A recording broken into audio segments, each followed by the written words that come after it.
That's Millie Nottingham, everyone. She is free. We are free. I am free. As I was listening to Millie sing, I realized, what were the words of my sermon? I can't remember. But I can remember that I am free. So I invite you to join me in saying that together. I am free. Indeed, we are all free spiritually, and that's the topic of today's talk. So first of all, good morning, everybody. And happy 4th of July weekend to all of you. I hope that, as I did, that you all got a chance to celebrate our nation's birthday in one way or another. You know I saw pictures of some of you out there doing barbecues, grilling hot dogs, others of you grilling veggie burgers on gluten-free buns, different tastes. I also saw many of you lighting fireworks, often with your kids, your grandkids, your neighborhood kids. And then I saw Facebook photos of some of you guys fleeing to other counties where fireworks are completely banned, so you can have a free weekend. I also saw really lovely photos, I don't know if you're here today, of some of you folks who actually were in some of these local parades. And, where you're flying the flag and everything. And then I saw pictures of some of you, I won't name names, parading around in your pajamas, making this big demonstration of how much I'm relaxing on 4th of July weekend. So I was a little bit jealous of that as I was working on my talk. So yeah, I really hope that each of you had an opportunity to celebrate this holiday in the ways that nourish you the most. So officially, this weekend is really about the celebration of our nation's independence, right? The signing of the Declaration of Independence way back in 1776. And that declaration of our independence specifically from Great Britain's rule. And originally, that's what this holiday was established for. But for the better or the worse, as all holidays do, over the years, the meaning of this holiday has shifted, expanded, I would say, somewhat. Whereas it was originally solely about that freedom, it's become about many freedoms. And in researching what Independence Day has come to mean to many people, to various people, I always turn to my favorite source, which is this TV show that interviews kindergartners, a show called Kids Talk About God, and they ask these various children what Independence Day or weekend even means to them. And these are two of my favorite responses from that. One is of a kid that says, well, what Independence Day means is freedom from our parents. I like that one. And then this other, also 5-year-old boy says, oh, no. What Independence Day is totally about is about our ability to go outside and play and say, yeah. Those two responses.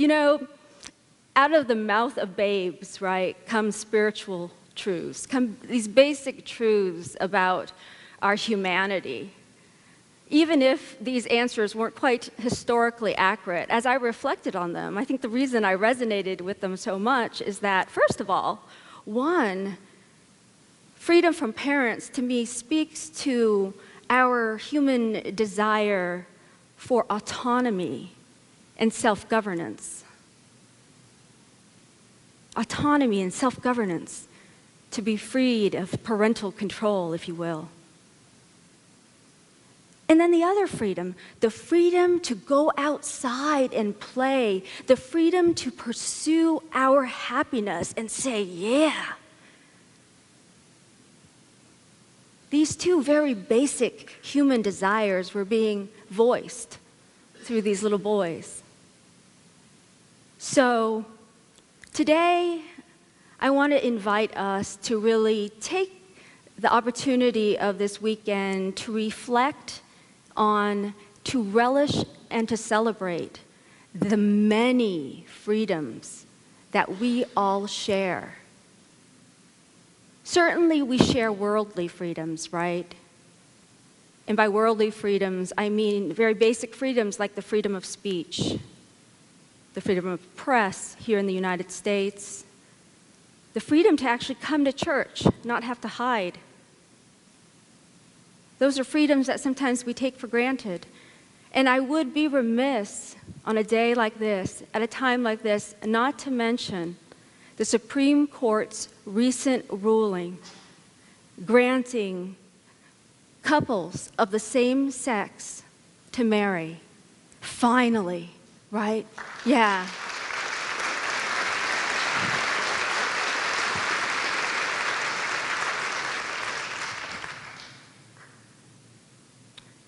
So, as wonderful and amazing as that freedom is, and I can tell you, my Facebook page is littered with rainbow flags.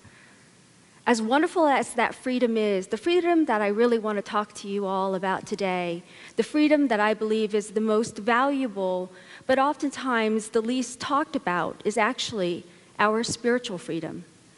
So today, what I want to focus on here in spiritual community are 3 points. The first is, what is spiritual freedom? What is the nature of our spiritual freedom? The second is, given that we have this spiritual freedom, why is it that we don't exercise it or express it more often?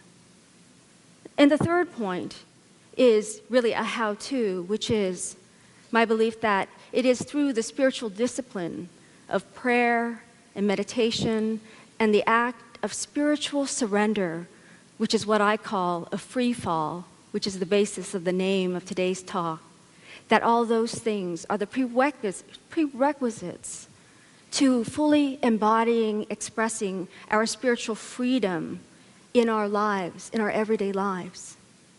So I want to begin first with this idea of spiritual freedom. What is it exactly?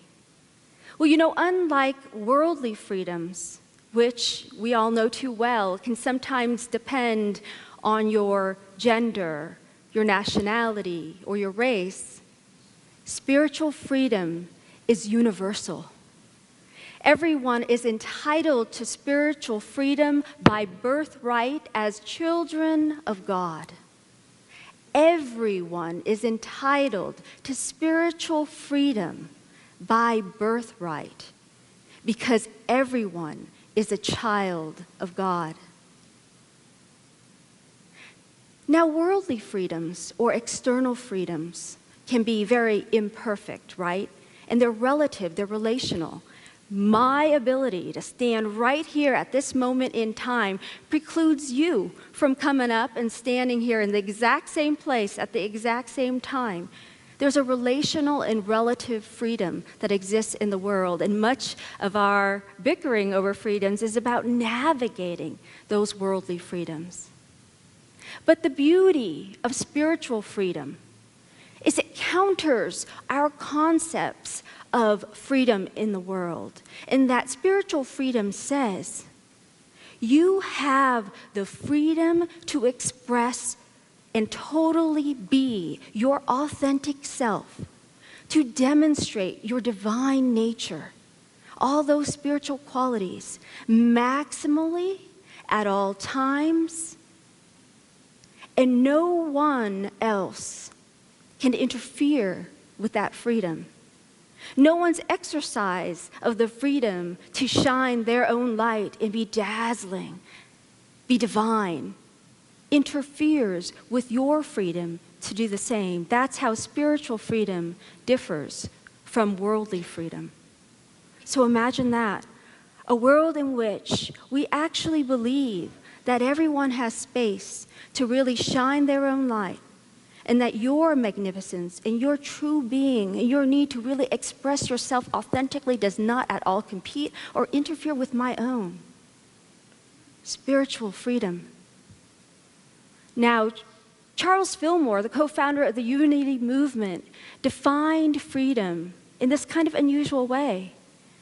He actually said that spiritual freedom or true freedom is the state of complete well-being. Freedom is the state of complete and utter well-being. What does that mean? It means, for one, that freedom is internal. True freedom is an inner state, and that means that no governing body, nothing outside ourselves, can take that freedom from us. The freedom to express our true nature at all times. So that leads to my second point for today. So now, if freedom is maximal and we are limited because we are spirit, why is it that we don't necessarily express spirit? Why is it that we don't live from the place of knowing our true limitless nature? Well, the answer, at least from a unity perspective, is that we don't do so because we are imprisoned by our own beliefs. Nothing outside ourselves can keep us from expressing our innate potential, but we generally certainly do a pretty good job of it ourselves, right?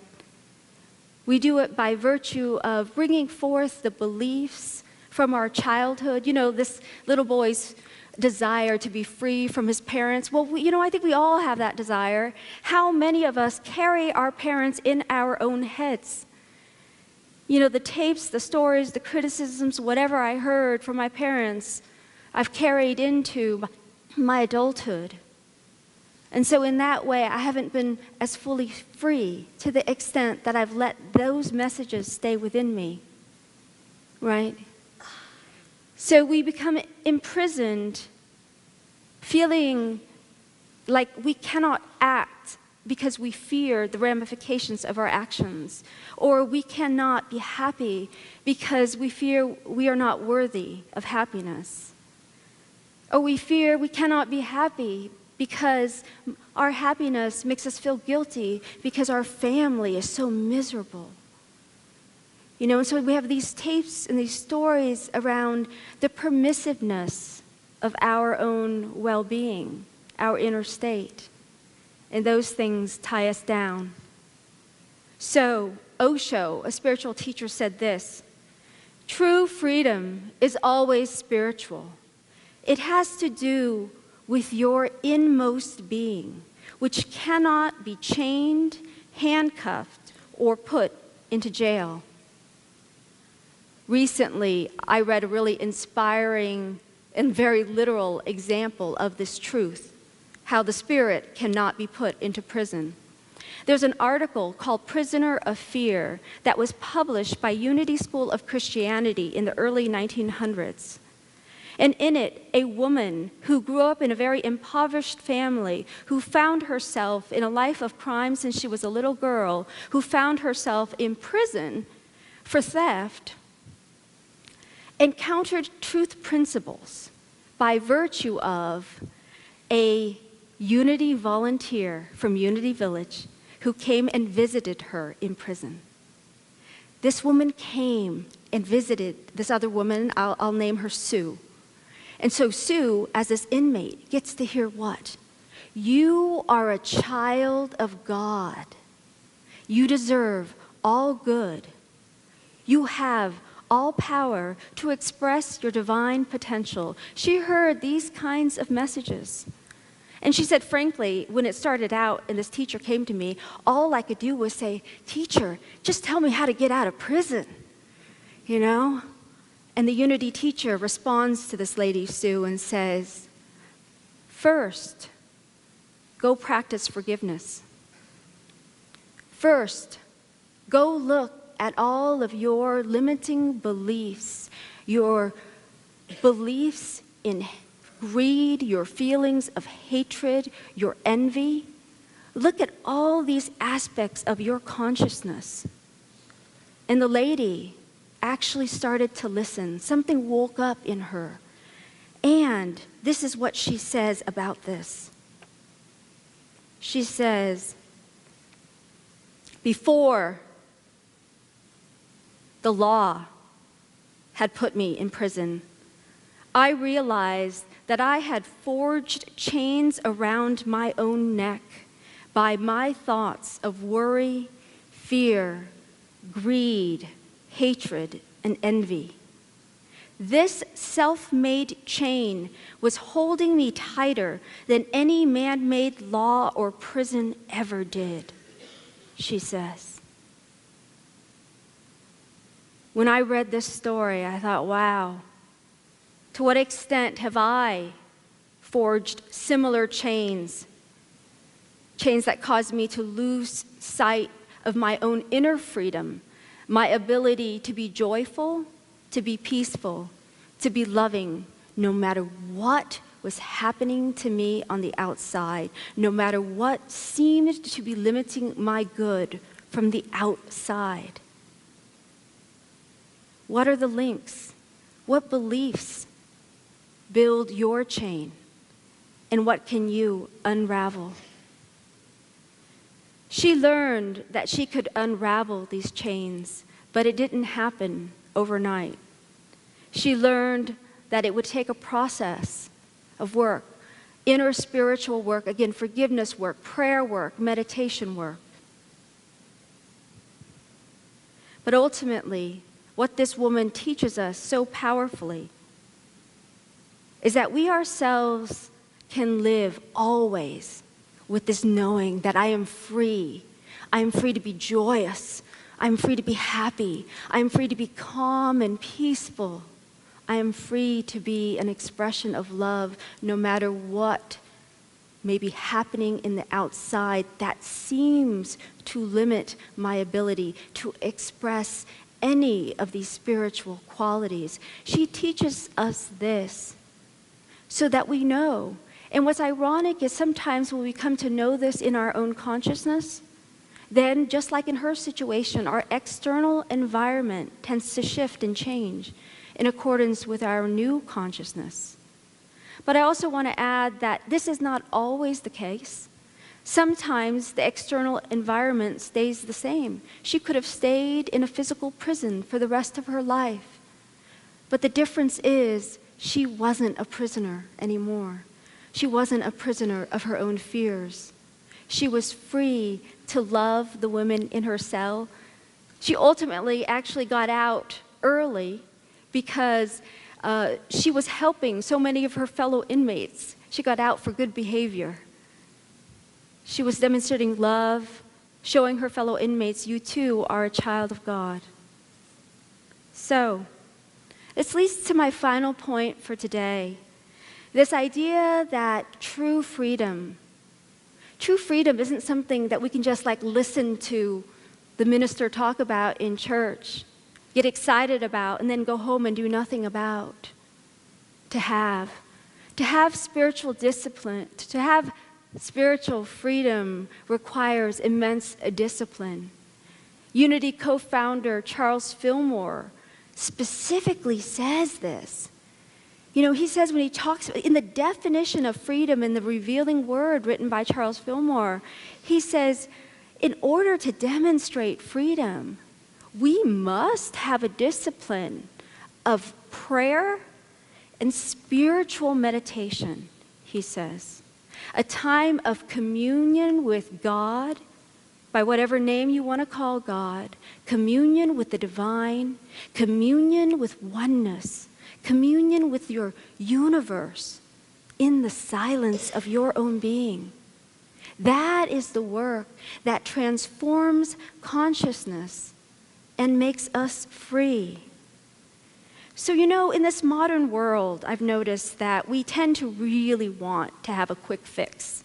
You know, it's like we want this like fast food freedom in a Happy Meal, carry out, right? We could just have that and just be free and feel our freedom. But I want to remind us that true freedom takes practice. And also, the practice doesn't always reveal positive results early on. It takes a certain level of discipline. You know, I'm always reminded when I think about this, about the Karate Kid.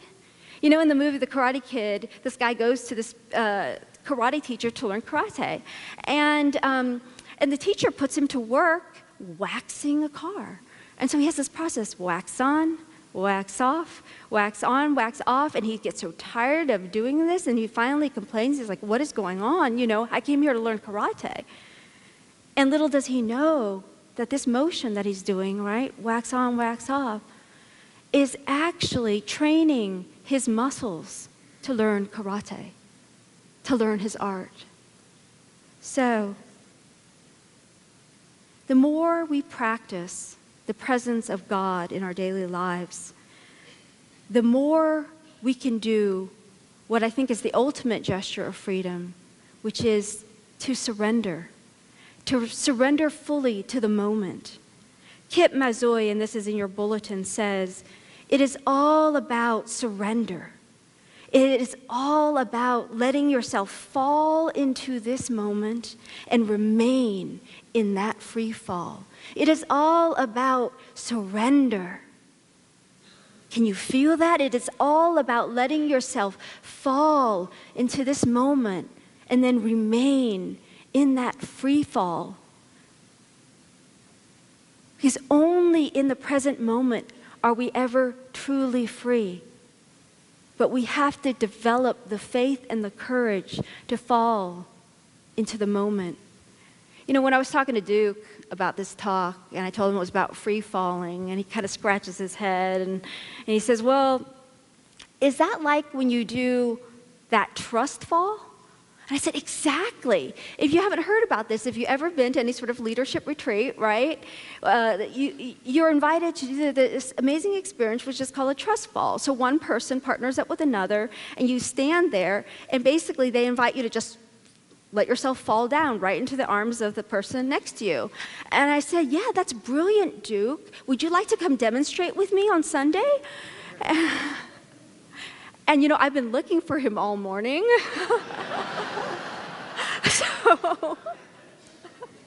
So I'll just have to talk about it. But free fall. Well, certainly Duke, in his wisdom, understood that I physically would probably not be able to catch him in a free fall, right? But I would have had my husband run up, but anyway. So, well, I physically might not have been able to catch Duke. The point of this is that the universe, that God, that oneness, in its infinite, limitless power, can surely catch us if we're only willing to follow in this moment. I can tell you, I know people who are willing to jump off cliffs, people who are willing to jump off airplanes in that kind of like physical free fall as this gesture or act of courage. But I can tell you, I think it takes more faith and more courage to surrender fully to this moment. We will do so many things, watch so many TV shows, eat so many cookies to avoid the present moment. But if through our spiritual practice, we are willing to cultivate this inner faith, this solidity, then in each moment, we can truly do this free fall, and we can truly be free. Free to live without fear. Free to express the good that is innately in us. So just to sum it all up today, the first thing I want to emphasize is that our spiritual freedom is universal. It's for all of you, and it's absolute. You can express it as wildly and in such a dazzling way as possible, and it is not going to interfere with someone else's ability to shine their own light. And nothing and no one outside of you can keep you from that glory, that dazzle, and that sparkle. But you can. You can to the extent that you hold on to the conditioning of your past And you do hold on to the extent that you're not willing to undergo a process of surrendering to something that you do not yet know. So my invitation to you is this. If you look on your bulletin, there's a picture of people jumping off a cliff.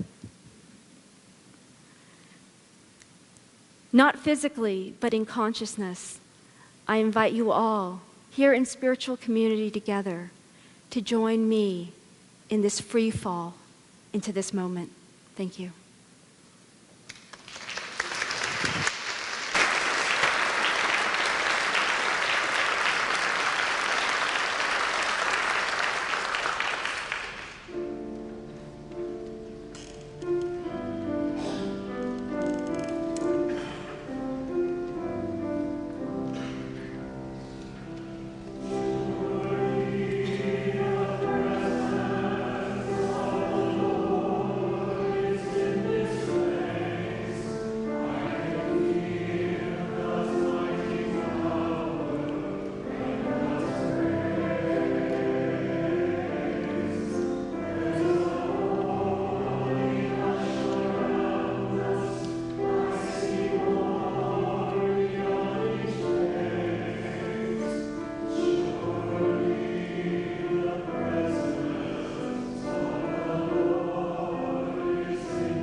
Knowing this, there is nothing that your heart desires to do that you cannot do. The divine seeks expression in you, through you, uniquely, as only you can be and can do. Feel yourself accept that mission, the mission to be just solely yourself, without pretense, without other people's ideas of who you are. allow yourself to simply be. Surely the presence of God is in this room, and it is you. Know that. Embrace that. And simply relax and be all that. Here now, in the silence.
As you gently bring your attention back into the space of this room, give yourselves a pat on the back for taking this opportunity to practice the presence. Allow yourselves to feel a renewed vigor, which is the strength of spirit in you.